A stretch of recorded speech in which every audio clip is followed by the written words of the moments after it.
Definitely, I think at one point in my life, I felt a lot of like, I think a lot of mummies do, right? Feel like the mummy's cute. Yes.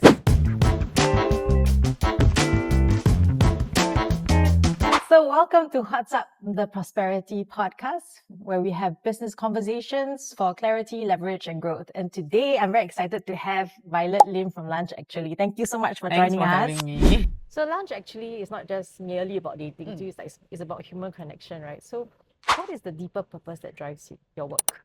I would say, right, like I think I was very fortunate to like really meet like my then boyfriend, now husband, like at university. Yeah, so I met him when I was 20, and then we dated, and then we got You're studying married. law also? No, he studied accounting and finance. Okay. Yeah, and then we dated for 5 years, so we got married when I was 25, and then I had my son when I was 26, and then I had my daughter when I was 29.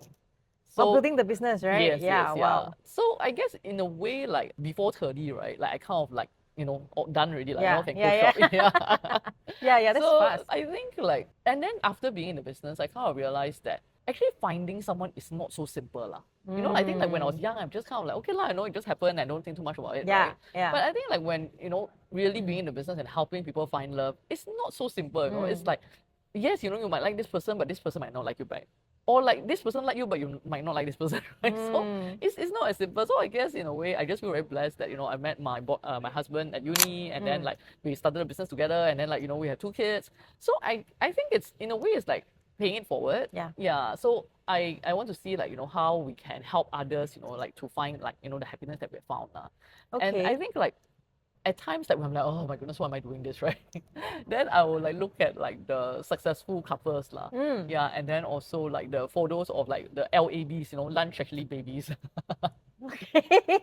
Yeah. What are Lunch Actually babies? Like basically like people who got married through us and then they have kids. Oh, okay. Yeah, So, they send you pictures? Yeah, Oh, that's they nice. do. Yeah. So some of them are very sweet lah. They actually like they come to the office and then give us like the gyeong cho, like the ginger Yeah, with the yeah. pork trotter and things like that. Yeah. So very, Oh. very sweet lah. And then some of them, 三只脚. yeah, Okay, some of so, them yeah. they invite us to their weddings as well. Okay. Yeah. So I would say this is really like what drives us lah, because I think sometimes the stories that we hear, the success stories, the love stories that we've heard, like some of them really have no common friends at all.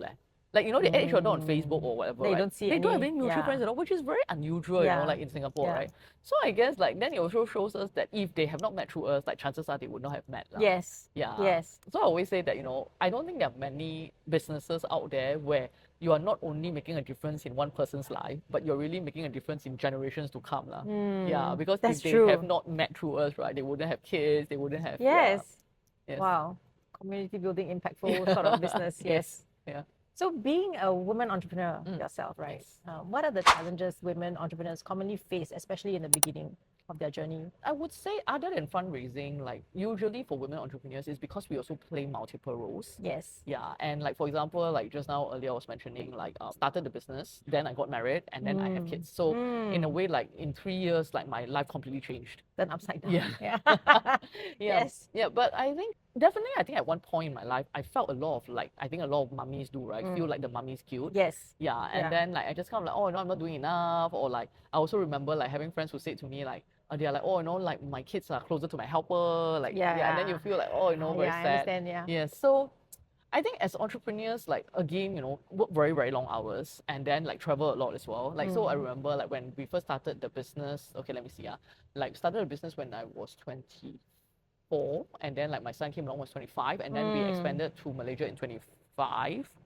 Yes. Well, that's a lot. And then First baby some more. yeah, and then I expanded to Hong Kong in 2008. And then my daughter came along in 2009. Yeah. Yeah. So it was quite crazy. Oh, really. Yeah. So I remember like where I would be breastfeeding, right? But then I would be bringing like my palm with me to like wherever, like KL, Hong Kong, whatever. Last time those palm are still plugged in, right? Yes, Now it's not got. now Yes, yes. Yeah, I know now it's very high tech. I'm like, wireless, wow, only if we had that Yeah. then. Then I was still like very gung ho. Then even with Hong Kong, I'll bring back my milk because I'm like, what's so precious, right?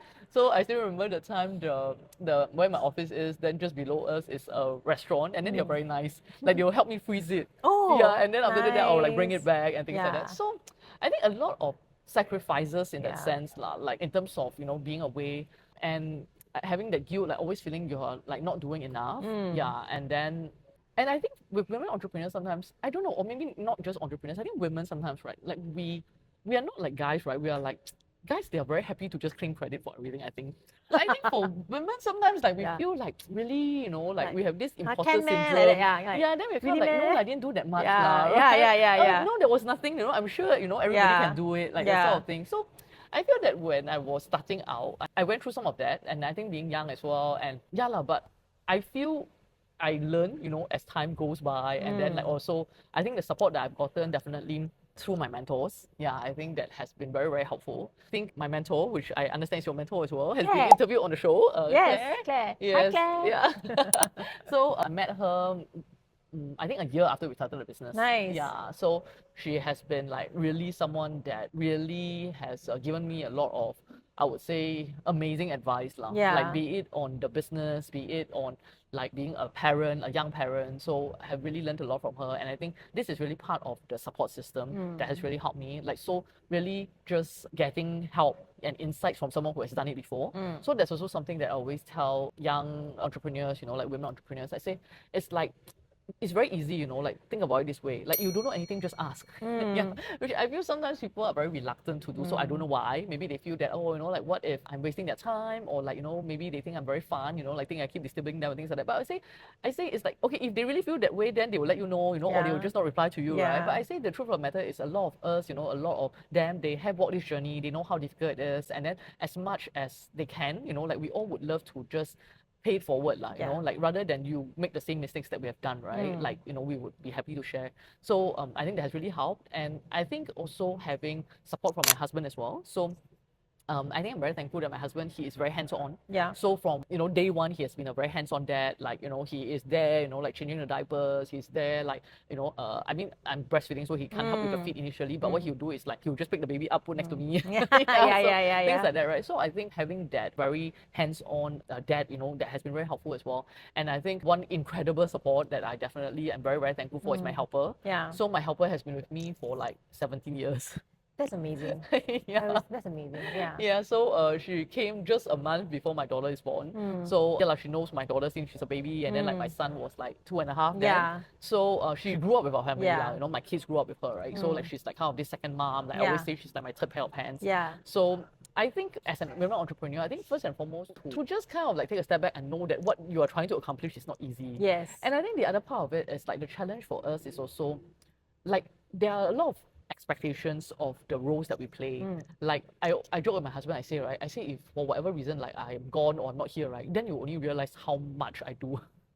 Because I think sometimes it's like It's true, okay. Yeah. because I think sometimes we don't think about it. Yeah. I think both sides. I Yeah. think it's not that like men are not appreciative, Yeah. but I think they don't think about it. And then for us, it's not like we are forced to do it, but I think we just kind of like we just do it, right? Maybe because we see our moms doing it, we see our grandmas doing it, and we just kind of see like this is just part of our role. Like for example, I say like, hey, how come all the WhatsApp group in school is all moms? Why not dads? Okay, now I think, okay, to be fair, more and more. But Yes. during my time, like Yeah. 20 years ago, right? Like mostly moms, like no dads. But like we also like have our own career, like so I think being an entrepreneur, we have a bit more flexibility in time. But I know a lot of moms, they're like corporate moms, right? Like they also work equally Yeah. long hours, Yeah, right? But then they when they do. come home, they have They another still have another job, job. right? Yes. Yeah. Yeah, so I think, okay, like to all the moms out there, like be it like corporate moms or like entrepreneur moms, yeah, I think you should give a pat on the back to yourself. agree. It's not easy, like, Yeah. it's not easy, but I think first is really acknowledge that you are amazing, you really have done a lot. And I think the other one is really do not be afraid to get help. So you're balancing many roles, right? There's the founder, there's the wife, there's a mom, and there's the daughter, all those things. How do you stay grounded? I think that's something that a lot of entrepreneurs need to. I would say one of the things is really meeting out with my friends from school. Okay. Yeah. Yes.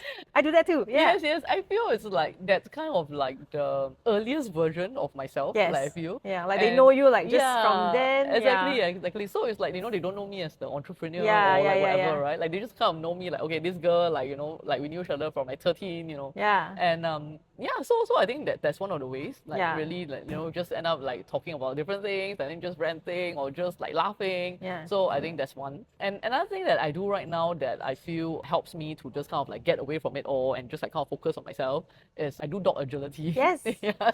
So interesting.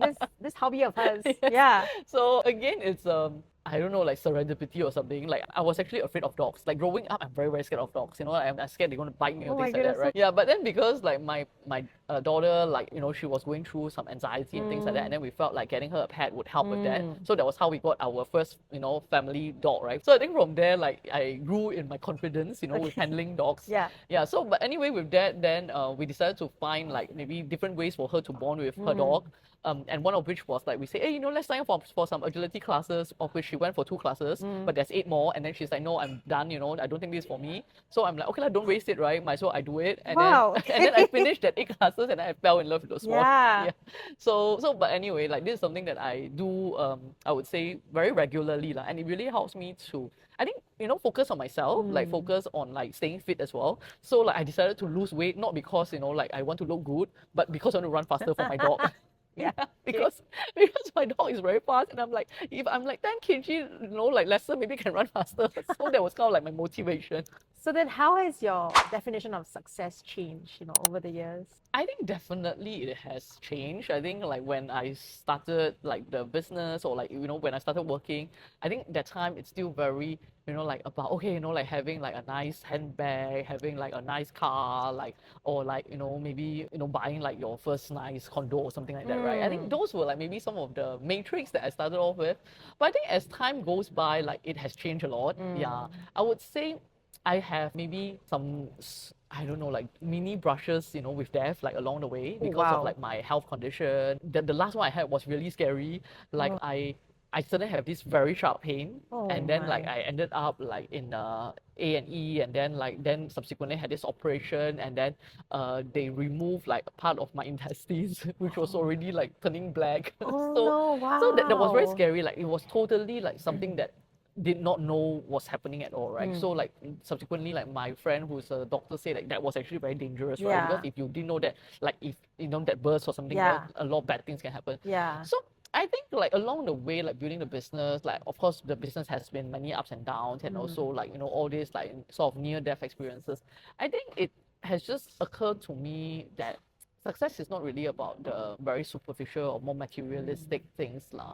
So in fact, like, you know, when people say that, oh, you know, Violet, you're so successful, then I feel very like like I still cannot really sit very well with the you are very successful. But again, I feel it's really about perspectives lah, right? So I guess like when we look at others, like then we always feel that, wow, you know, they seem to be doing really well. Like definitely, you know, I am fighting my own battles, I'm fighting my own demons and things like that, right?